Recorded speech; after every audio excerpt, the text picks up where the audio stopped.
بسم اللہ الرحمن الرحیم۔ السلام علیکم ورحمۃ اللہ وبرکاتہ۔ ناظرین و سامعین، آج ہم ایک ایسی عبادت کے بارے میں گفتگو کرنے جا رہے ہیں جس کے اندر محبت بھی ہے، اطاعت بھی، قربانی بھی، اور اللہ تبارک و تعالی کی رضا بھی۔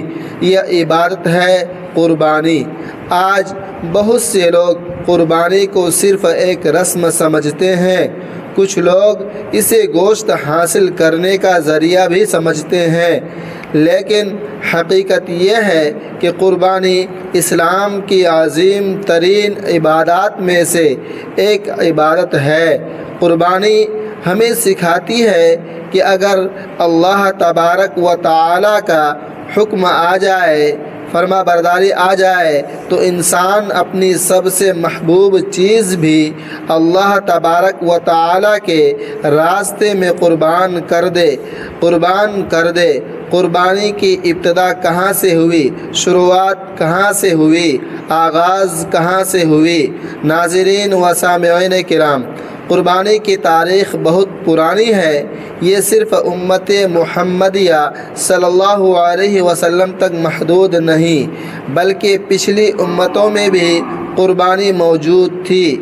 اللہ تبارک و تعالی قرآن کریم میں فرماتے ہیں، اور ہر امت کے لیے ہم نے قربانی مقرر کی، لیکن سب سے عظیم قربانی وہ تھی جو اللہ تبارک و تعالی کے خلیل حضرت ابراہیم علیہ السلام نے پیش کی۔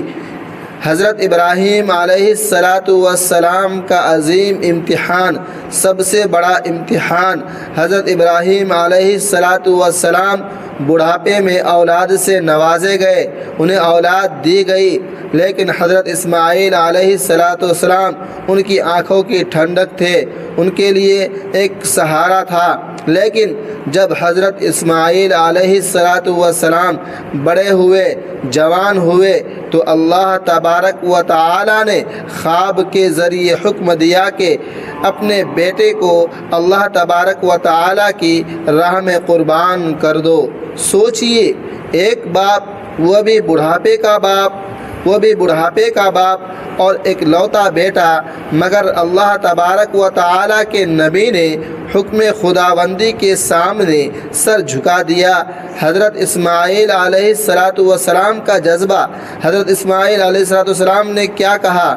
ابا جان، آپ کو جو حکم ملا ہے اسے پورا کیجئے، انشاءاللہ آپ مجھے صبر کرنے والوں میں پائیں گے۔ یہ صرف الفاظ نہیں تھے، یہ ایمان کی معراج تھی۔ آج ذرا سوچئے، ہم سے فجر کی نماز مشکل لگتی ہے، پریشانی لگتی ہے، بھاری لگتی ہے، ہم سے تھوڑا سا مال خرچ کرنا مشکل لگتا ہے، لیکن اللہ تبارک و تعالی، اللہ والوں نے اپنی جان تک قربان کرنے میں دیر نہیں لگائی۔ اللہ تبارک و تعالی نے کیا فرمایا؟ جب حضرت ابراہیم علیہ السلام نے اپنے بیٹے کو لٹا دیا اور چھری چلانے لگے، تو اللہ تبارک و تعالی نے آواز دی، اے ابراہیم، تم نے خواب سچ کر دکھایا۔ اور اللہ تبارک و تعالی نے حضرت اسماعیل علیہ السلام کی جگہ جنت سے دمبا بھیج دیا۔ یہی وہ عظیم واقعہ ہے جس کی یاد میں ہر سال مسلمان قربانی کرتے ہیں، جانور کو ذبح کرتے ہیں۔ قربانی کی فضیلت نمبر 1، قربانی اللہ تبارک و تعالی کو بہت محبوب ہے، بہت پسند ہے۔ نبی کریم صلی اللہ علیہ وآلہ وسلم نے فرمایا، قربانی کے دن انسان کو کوئی عمل اللہ تبارک و تعالی کے نزدیک خون بہانے سے زیادہ محبوب نہیں کرتا۔ یعنی قربانی اللہ تبارک و تعالی کو بہت پسند ہے۔ نمبر 2، قربانی قیامت کے دن نیکی بن کر آئے گی۔ حدیث میں آتا ہے، قربانی کا جانور قیامت کے دن اپنے سینگوں، بالوں اور کھروں کے ساتھ آئے گا، یعنی قربانی کا ایک ایک حصہ اجر بن جائے گا۔ نمبر 3، خون زمین پر گرنے سے پہلے قبولیت۔ رسول اللہ صلی اللہ علیہ وآلہ وسلم نے فرمایا، قربانی کا خون زمین پر گرنے سے پہلے اللہ تبارک و تعالی کے یہاں قبول ہو جاتا ہے۔ سبحان اللہ۔ قربانی کا اصل مقصد کیا ہے؟ اصل غرض کیا ہے؟ ناظرین محترم و سامعین کرام، اللہ تبارک و تعالی کو نہ گوشت پہنچتا ہے نہ خون۔ قرآن کریم میں اللہ تبارک و تعالی فرماتا ہے، اللہ تک نہ ان کا گوشت پہنچتا ہے نہ خون، بلکہ تمہارا تقوی پہنچتا ہے۔ اصل مقصد دل کی کیفیت ہے۔ اگر دل میں اخلاص نہیں، اگر نیت میں دکھاوا ہے، اگر مقصد شہرت ہے، تو پھر قربانی صرف گوشت رہ جاتی ہے۔ آج کے دور کی سب سے بڑی قربانی، آج کے معاشرے میں سب سے بڑی قربانی، آج شاید اللہ تبارک و تعالی ہم سے بیٹے کی قربانی نہیں مانگ رہا ہے، لیکن اللہ تبارک و تعالی ہم سے گناہوں کی قربانی مانگ رہا ہے۔ جھوٹ چھوڑ دو، سود چھوڑ دو، حرام کمائی چھوڑ دو، گانے چھوڑ دو، نمازوں کی پابندی اختیار کرو، نمازوں کو اپنے اوقات میں پڑھا کرو، یہی اصل قربانی ہے۔ سوشل میڈیا اور دکھاوے کی قربانی۔ آج کل لوگ قربانی کم اور نمائش زیادہ کرتے ہیں۔ مہنگے جانور کی ویڈیو، ریاکاری، مقابلہ بازی، شہرت کی خواہش۔ یاد رکھیے اللہ تبارک و تعالی کو قیمت نہیں چاہیے، اللہ تبارک و تعالی کو دل چاہیے۔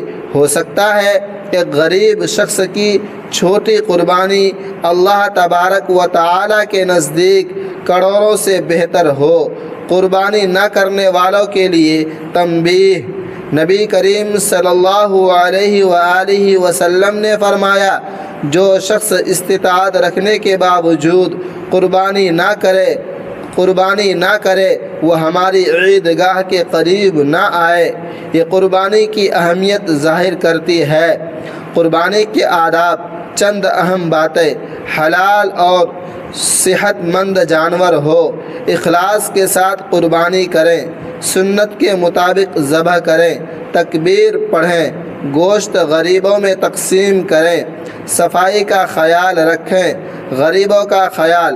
عید الاضحیٰ صرف امیروں کی عید نہیں، یہ غریبوں کی خوش کرنے کا دن بھی ہے۔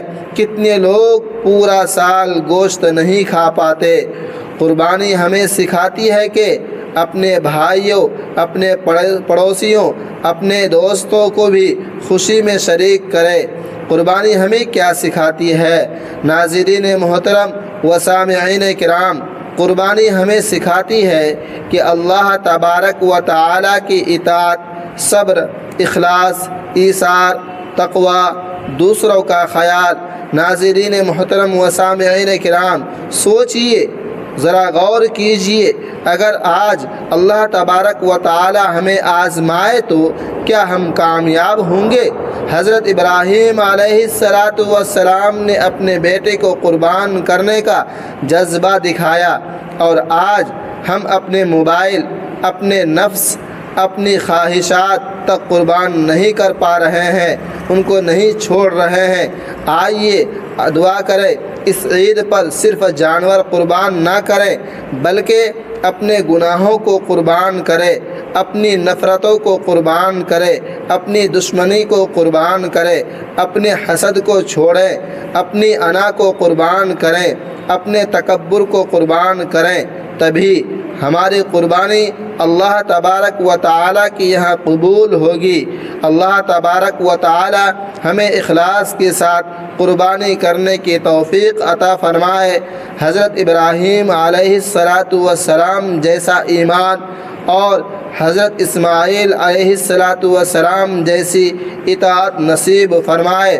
آمین یا رب العالمین۔ آپ لوگوں سے ریکویسٹ ہے کہ اس ویڈیو کو صدقہ جاریہ کی نیت سے اپنے دوستوں اور اپنے فرینڈوں کے ساتھ ضرور شیئر کرتے رہیں۔ آمین۔